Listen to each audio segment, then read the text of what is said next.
জিরা বাটা, সামান্য একটু পরিমাণ পানি দিয়ে দিব কষানোর জন্য।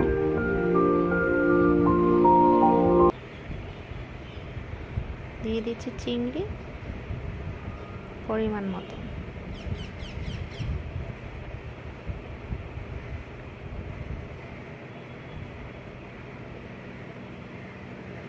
আর একটু পানি দিয়ে দিলাম ভালো করে কষানোর জন্য।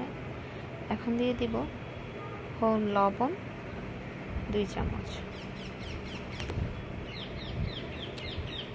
হলুদ দিয়েছি পরিমাণ মতো, মরিচ দিলাম সামান্য, আপনারা আপনাদের ঝাল অনুযায়ী মরিচটা দিবেন। এখন ভালো করে কষায় নিতে হবে, ঢাকনা দিয়ে ঢেকে দিলাম।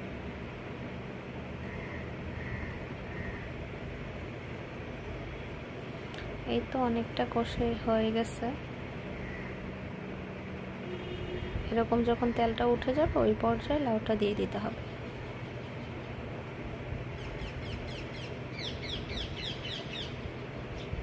ভালো করে নেড়ে নিব।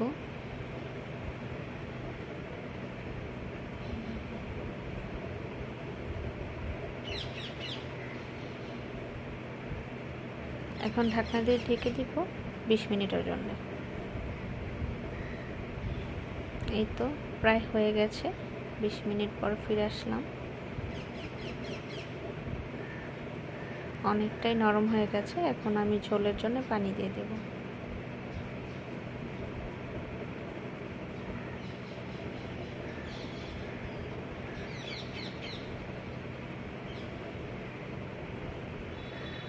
দুই কাপ পরিমাণ পানি দিয়ে দিলাম।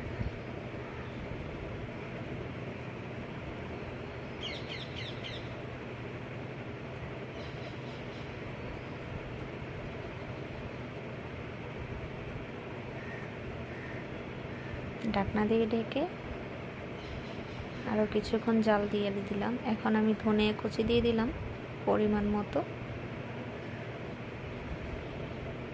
এই তো রেডি হয়ে গেছে। আমার রান্নাটা ভালো লাগলে আমার চ্যানেলটি সাবস্ক্রাইব করে পাশে থাকবেন। আসসালামু আলাইকুম।